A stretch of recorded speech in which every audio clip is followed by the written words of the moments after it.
Agora são 11h48 da manhã, a gente recebe um convidado aqui no Jornal da Manhã, segunda edição, para falar de um assunto de destaque.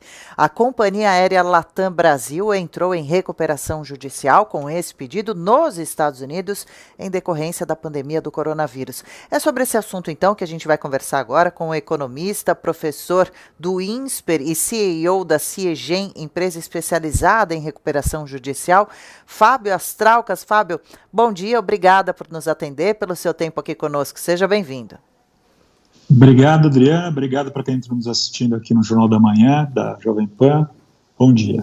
Bom dia, nós que agradecemos. Fábio, vamos começar então tentando entender o que significa esse pedido da empresa Latam Brasil e por que lá nos Estados Unidos. Muita gente preocupado também como que vai ser com os clientes, né, daqui para frente, como que eles ficam com os seus direitos. Mas a princípio, o que significa esse pedido de recuperação judicial da Latam Brasil agora?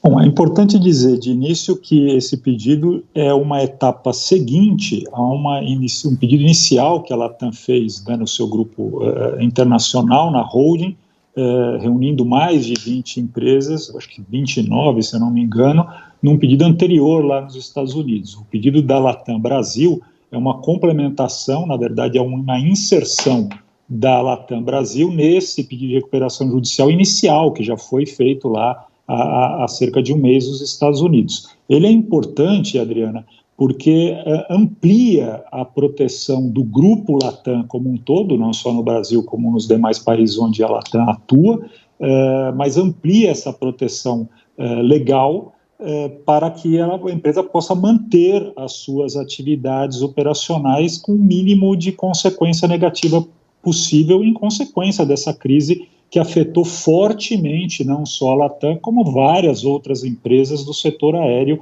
e também ligadas a transporte.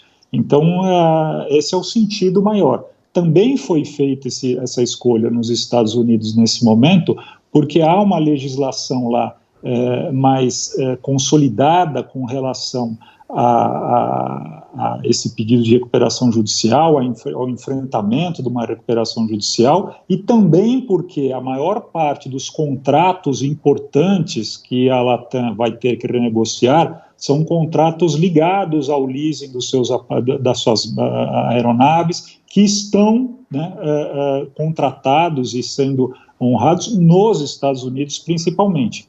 Por isso foi natural inserir a filial, né, ou a companhia Latam Brasil nesse pedido de recuperação judicial. Certo, realmente a própria companhia afirmou agora há pouco que encara essa manobra como um movimento natural diante do prolongamento da pandemia. Isso então não quer dizer, né, Fábio, que a companhia está fechando as atividades, vai parar, não vai mais fazer voos. A gente viu, acompanhou há pouco a Latam Airlines, afiliadas no Chile, Peru, Colômbia, Equador e Estados Unidos, já tinham entrado em maio desse ano com pedido de proteção contra credores. A Latam Brasil informa que tem uma dívida de 7 bilhões de reais e que segue negociando o empréstimo com o BNDES. Esse pedido de ajuda, então, de recuperação, ajuda a empresa a reestruturar os seus passivos financeiros, a administrar de maneira mais eficiente a sua frota local. É possível que a empresa consiga retomar as operações normalmente? Essa é a ideia do pedido de recuperação judicial. Às vezes há uma confusão, até porque a recuperação judicial, a lei de recuperação judicial é a mesma que cobre também a lei de falências. Então, há uma confusão, às vezes, das pessoas de que uma pedido de recuperação judicial nada mais é do que uma falência, ou de que a empresa irá interromper as suas atividades. Isso não é uma verdade, não é para ser assim. A recuperação judicial, apesar de estar na mesma lei, ela tem a intenção, como o próprio nome diz, de possibilitar a recuperação da empresa. Então, a Latam tomou esta providência lá nos Estados Unidos, lá o nome que se dá a isso comumente é o Chapter 11, né, o capítulo 11, e que foi onde a Latam recorreu no estado de Nova York, e que irá possibilitar que a empresa tenha tempo para negociar com seus credores. Esse empréstimo do BNDES já vinha sendo negociado desde antes. A Latam, num primeiro momento, optou por não entrar com a recuperação judicial aqui no Brasil, até para que pudesse avançar ainda mais nessa negociação com o BNDES e com outras entidades credoras aqui no Brasil, e será necessário, seja via BNDES ou via alguma outra instituição financeira, um aporte de recursos para capital de giro nesse momento que a empresa perdeu uma parcela importante do seu faturamento e continuará com ele abalado nos próximos meses. Ao contrário de outros casos que a gente viu recentemente, a gente acabou de ver aí, ainda essa semana, o caso da Avianca, né, que houve o pedido de falência, a Latam tem condições muito mais robustas para enfrentar essa recuperação e essa crise. Então, é uma situação difícil, mas ela é difícil para todas as empresas no mundo todo que tratam no ramo de aviação. Mas a Latam tem uma condição diferenciada com relação a um comparativo que alguém pudesse fazer com relação à Avianca, por exemplo. Ela está bem mais solidificada, tem um tamanho maior, uma estrutura de dívida diferente do caso da Avianca. Sim, e a gente viu, né, acompanhou durante todo esse período da pandemia diversos setores comerciais sofrendo bastante, né, com as suas vendas freadas, paralisadas, agora principalmente mesmo o setor de viagens, de turismo, das companhias aéreas, desesperadamente pedindo socorro, sem saber muito como prosseguir e sem uma previsão certa, né, de quando as atividades vão ser retomadas ou normalizadas, se é que vão ser normalizadas e quando. Agora, a Latam Brasil, vale a pena a gente lembrar que a antiga TAM em fusão também, né, com a chilena LAN. Agora, como que fica, Fábio? Vamos dar uma tranquilizada nos clientes da Latam, né? Mesmo assim, ela diz, a companhia, que segue operando voos de passageiros e de cargas também. Os direitos dos consumidores ficam mantidos, mesmo com esse pedido de recuperação judicial? Por exemplo, clientes que têm passagens aéreas compradas, vouchers de viagens, que precisam de reembolsos, benefícios do programa Latam Pass, como que fica? O que a gente pode falar para esses consumidores agora assustados com a notícia de hoje? Bom, com relação à tua última colocação importante do Latam Pass, o Latam Pass é um programa de milhagem, né, que ele tem uma diferenciação, inclusive, em personalidade jurídica da Latam. Portanto, não necessariamente haverá uma interrupção no programa de milhagem no Latam Pass da Latam. Ela é uma receita importante para a Latam, como também é para outras companhias aéreas, que todas elas praticamente trabalham com programas de milhagem, e num primeiro momento, dificilmente isso será afetado. Com relação a passagens, a voos, isso está muito mais atrelado, Adriana, ao momento econômico de crise que o setor vive e que, portanto, interrupções, cancelamentos de viagem, elas são decisões muito mais tomadas dentro da legislação, né, que a ANAC prevê, de remanejamento e redução de custo. Num primeiro momento, o grande risco de uma recuperação judicial, ou de não pedir, na verdade, uma recuperação judicial no caso de uma companhia aérea, é o sequestro das suas aeronaves, é o impedimento de que essas aeronaves possam realizar voo, uma vez que elas são todas financiadas e podem ser, então, motivo pelos credores de arresto, de apreensão desses bens. A recuperação judicial protege a empresa disso, portanto, não será por falta de aeronave ou por falta de condições, né, de colocar essa aeronave para voar, que a Latam deixará de atender o consumidor. Então, é bem possível, né, que ela até porque preparou, fez a lição de casa, fez isso por etapas, ela não tenha uma consequência para o consumidor visível, pelo menos num primeiro momento. Óbvio que se, como você mesma lembrou, se essa imprevisibilidade com relação à volta da normalidade de tráfego, né, aéreo das pessoas, né, de trânsito das pessoas que estão nesse distanciamento social grande, se ele se tornar mais prolongado, as dificuldades vão surgir, mas independem da recuperação judicial, elas são por natureza da dificuldade econômico-financeira que o setor atravessa. Certo. Você falando agora para a gente sobre essa segurança, certa segurança que o pedido de recuperação judicial traz, diferentemente de quando uma empresa pede mesmo a falência, como aconteceu, você mesmo falou agora para a gente aqui, lembrou a Avianca e também a Ocean Air, uma outra também companhia aérea. Qual é a diferença quando uma empresa pede a recuperação judicial ou a falência? Quais são as opções que uma empresa tem antes de pedir exatamente a falência? Na verdade, no caso da Avianca, esse pedido de falência foi uma consequência de ver que havia a impossibilidade de seguir operando com normalidade.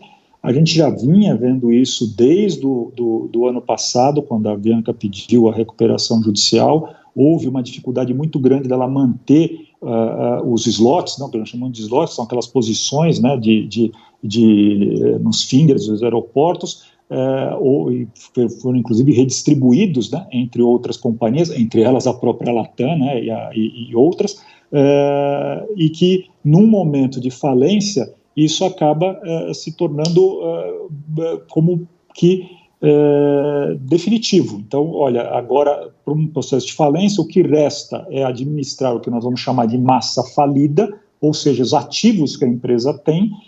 No caso de uma companhia aérea, os dois principais ativos são as aeronaves e são esses slots, essas posições que as companhias aéreas têm de garantia de pouso, né, e decolagem nos aeroportos ao redor do Brasil e do resto do mundo. A recuperação judicial está protegendo a Latam nesse momento, não só no Brasil, como também, né, através desse pedido lá nos Estados Unidos e de várias outras companhias, como você citou, do Peru, Equador, Colômbia, outros países, está protegendo esses slots, está protegendo essas aeronaves. Então, nós volto a dizer, acho que o principal desafio da Latam nesse momento não é a recuperação judicial do ponto de vista jurídico e nem negocial com os credores, mas o grande desafio da Latam e de outras empresas do setor aéreo é conseguir prever e enfrentar esta pandemia e prever o quando ela ainda se estenderá em prejuízo do faturamento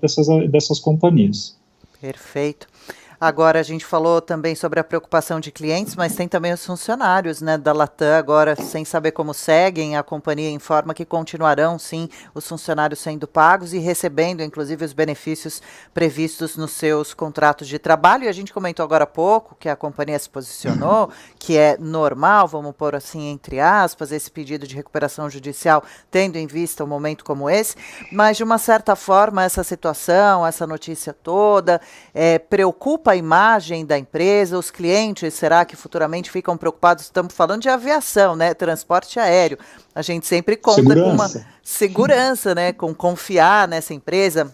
Agora que esse pedido foi feito nos Estados Unidos, então, e que assim, com essa diferença entre legislações dos dois países, pelo acesso talvez mais rápido, fácil ao crédito, apesar de que ele é negociado com o banco BNDES, esse empréstimo deve acontecer, então, de uma forma mais rápida e a empresa conseguir caminhar? De que forma isso fere a imagem da empresa e o que isso significa daqui para frente? Quais são os próximos passos agora da Latam após o pedido? O setor aéreo é um setor que ele é muito sensível às situações econômico-financeiras quando elas podem refletir, como nós dissemos, no setor na segurança. Porém, é importante dizer que a fiscalização, o acompanhamento disso, a legislação em torno disso, ela é muito rigorosa e tem que ser mesmo. Então, acho que não há motivo para pânico ou para achar que vai ser mais inseguro viajar numa aeronave da TAM porque ela pediu recuperação judicial. Isso não deverá acontecer, isso não deverá afetar a operação dela. Com relação ao que você falou dos trabalhadores, é quase que inevitável que haja uma diminuição, que haja um corte de colaboradores dentro do grupo Latam. A própria recuperação judicial prevê isso e cria regras para pagar os créditos oriundos de dívidas trabalhistas, de demissões e de desligamentos, que provavelmente ocorrerão. Não ocorrerão por causa da recuperação judicial, mas ocorrerão por causa da crise econômica e que a empresa está vivendo. A recuperação judicial vai organizar esse endividamento, ou seja, vai possibilitar a Latam de fazer esse pagamento das verbas rescisórias dos colaboradores que eventualmente forem demitidos, e provavelmente haverá demissões, né, mas vai organizar o pagamento disso segundo as regras vigentes, não só lá nos Estados Unidos, como provavelmente em algum momento também, Adriana, aqui no Brasil. O fato da Latam ter entrado com o pedido de recuperação lá nos Estados Unidos não extingue a possibilidade dela entrar com o pedido de recuperação judicial também aqui no Brasil, principalmente para que possa se proteger de algumas dívidas específicas aqui, de legislações específicas aqui, como, por exemplo, essa que você citou, trabalhista, que vão ter que estar adequadas à legislação brasileira e não à legislação americana, uma vez que os funcionários trabalham aqui nos Estados Unidos e respeitam a legislação da CLT brasileira, né, e não a legislação trabalhista dos Estados Unidos, que, aliás, é muito diferente da brasileira. Imagino. Né? Pois é. Bom, ok, uma situação toda muito complexa, né? Cheia de detalhes, até um pouquinho complicada de se compreender, por isso a gente agradece profundamente seus esclarecimentos, bate-papo aqui com a gente, já fica o convite para voltar mais para frente, para a gente falar mais sobre esse assunto. Nossa torcida pela recuperação da companhia aérea brasileira, né, que luta aí agora pela sobrevivência, mais uma companhia tentando sobreviver à pandemia. A gente conversou com o Fábio Austrauskas, que é economista, professor do INSPER e CEO também, espero que eu esteja falando certo esse nome, senão, por favor, me corrige, da Ciegen, empresa especializada em recuperação. Como? Ziegen, pronto, agora aprendi a pronúncia, não erro mais. Valeu, empresa especializada, Ziegen, em recuperação judicial. Valeu, viu, Fábio? Boa quinta-feira e fica aí o convite, vamos voltar a falar outras vezes. Obrigada pela participação. Obrigado, Adriano. Obrigado para quem está nos assistindo. Tenha um bom dia. Ótimo dia também, obrigada. 12:04, a gente vai para intervalo aqui no Jornal da Manhã, segunda edição, mas volta rapidinho, não sai daí, hein? Até já.